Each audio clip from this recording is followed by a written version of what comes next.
quick check-in with the viewers, responding to some comments and questions. I don't have a huge number of followers, but I've gotten a few messages I wanted to address, and it gives us an excuse to talk some Bitcoin, right?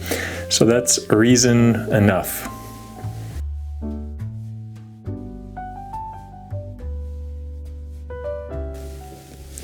You know how YouTubers do face reveals? You should do a portfolio wallet reveal or something like that. I don't know. From Canis Majoris. I don't like the idea of showing a portfolio. YouTube has a lot of content of people doing that and giving hot picks and basically giving financial advice while then saying this is not financial advice. That stuff does not interest me. Bitcoin is the only thing changing the world. Binance coin is not.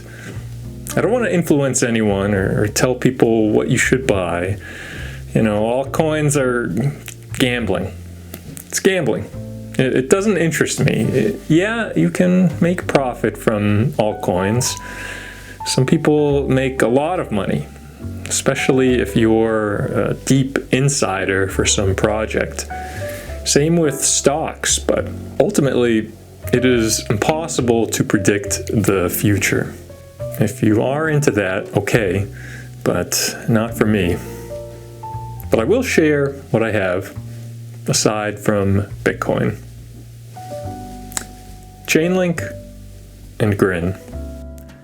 The only reason I got Link, the only one, was because Biz was promoting it. And at the time, my rationale was basically suicide insurance, right? Like, they talked about it so much, I didn't want to kick myself for ignoring these schizo threads about Sergey. And Grin is just interesting to me. Again, do not take this as advice. Anything with an infinite supply is probably not a smart investment. I like Grin just because the whole vibe. Monero is probably the most edgy privacy coin, like we're underground, we don't care what people think. But just by default, because it's smaller, Grin is even more underground.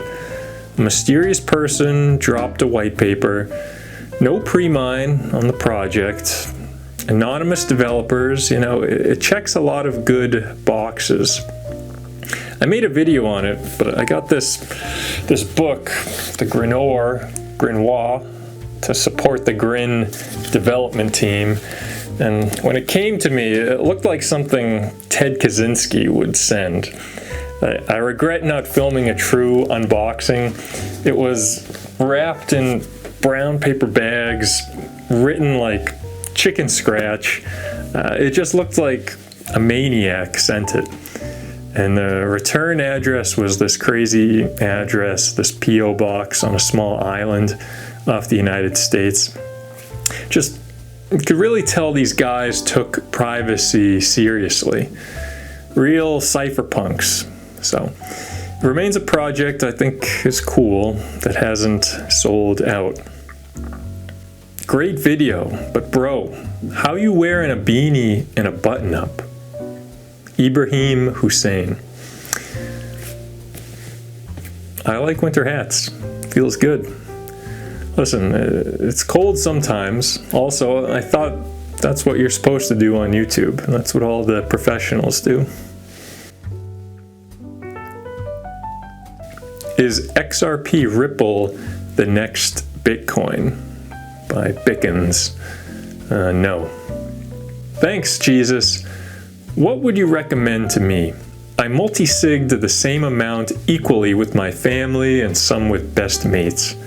And now I'm multisigging a tiny amount of Bitcoin to a new regulated crypto bank. I will keep spreading the Bitcoin word, even in real life. Please help me out, Jesus. Thanks. Shitcoin Minimalizer. What do I recommend for securing your Bitcoin? Well, that is a tough question to answer. Just because everyone's situation is different. It's open-ended, like, how do you keep your home secure? How do you win in a fist fight? These are topics that have no one answer. But there are best practices, right? There are things recommended by the experts. I think bitcoinsecurity.guide remains a good link. Use a hardware wallet. Keep your seed phrase secure. Jameson Lopp is a great resource. He took the time to stress test all these different seed phrase storage devices. A lot of work put into it for a fairly small audience to benefit from, but you should definitely check it out if planning to get one. Bottom line, security is hard. Luke Dash Jr., one of the beautiful minds in Bitcoin, contributed a lot to Bitcoin Core, was hacked just last month. If a Bitcoin developer can mess up, of course you can. The best situation to be in, right, is one where you never even have to use defense, right? The best situation is avoidance. Not letting anyone know you have Bitcoin. Not letting people know where you live, where you hang out. And there are certainly steps you can take. Book recommendation, Spook, Michael Basil writes a great book on being a ghost, but it's involved. And you don't really get to live a normal life. It's not normal to have zero social media, to not share your interests. At some point, you have to weigh the pros and cons. Michael Basil wants you to remove the logos from your car and take your license plate off whenever you park somewhere. You do what's realistic for you. Use a third party if you have to. Cypherpunks want you to never trust anyone. Well, part of being a human is sometimes you have to put your trust in other people. Put trust in some institution. There's kind of almost mystical essence to your channel. I stumbled upon it last night and watched all of your videos in one go.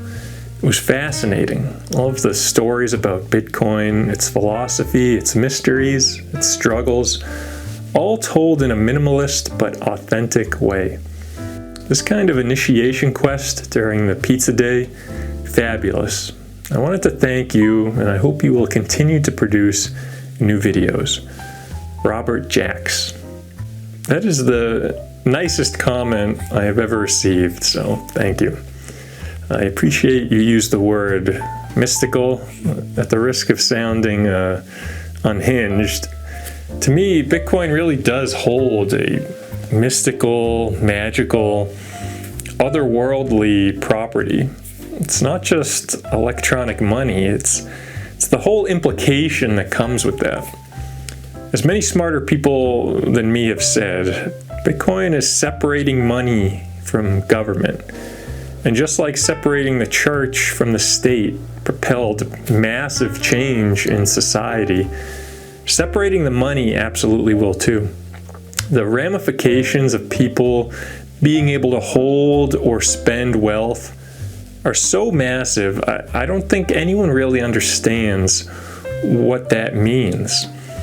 What happens when tax collection can't be enforced, when wars can't be funded, when some countries adopt Bitcoin before others? It won't work itself out overnight. It might take some time, but it seems inevitable that Bitcoin will be this black hole that sucks up wealth and energy. Just an exciting time to be alive. Has Nick ever made public his Bitcoin holdings? How much is he worth? He is fucking Satoshi, man. The games kid. No, Nick Sabo obviously does talk about Bitcoin, but not about those items. He kind of disappears for long stretches of time, although I suspect he's active using other names, probably posting right now about something, just not using his real name, right? Nick is interesting because I agree. I do think Nick is Satoshi. Not one thing in particular makes me think that. Just after everything I've encountered, everything I know, it's gotta be him. I kind of tried to tip this in my Satoshi video about Nick at the conclusion. I'm holding O.J. Simpson's book, If I Did It. I'm kind of 50-50 on if Nick has access to the early mined coins. I mean, it doesn't really mean much. Bitcoin is its own living thing at this point. The only problem with Nick being Satoshi is Nick is not perfect. In fact, out of the other Satoshi candidates, Nick has some of the biggest baggage for our current times. Just because he got wrapped up in Trump, or at least the 2016 version of Trump. And I'm not going to go through his whole Twitter account, but there's a lot of material there that they could use to attack him and therefore attack Bitcoin with. He's not evil. I shouldn't even have to say that, but he's anti-woke. What do you expect? He's an older Hungarian man, so as a community, for the time being, it's probably best we don't promote Nick as Satoshi. As much as I think Nick's writing is worth reading and that his comments on Bitcoin are golden, for the time being, protect this man at all costs. For now, we need other voices to lead. Mikimoto Pearls.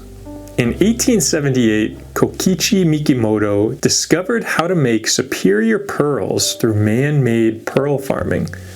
His pearls product turned out to be better than the majority of the best pearls found in all natural conditions. He made this discovery with no education in the natural sciences, and basically came to his innovative results through costly trial and error.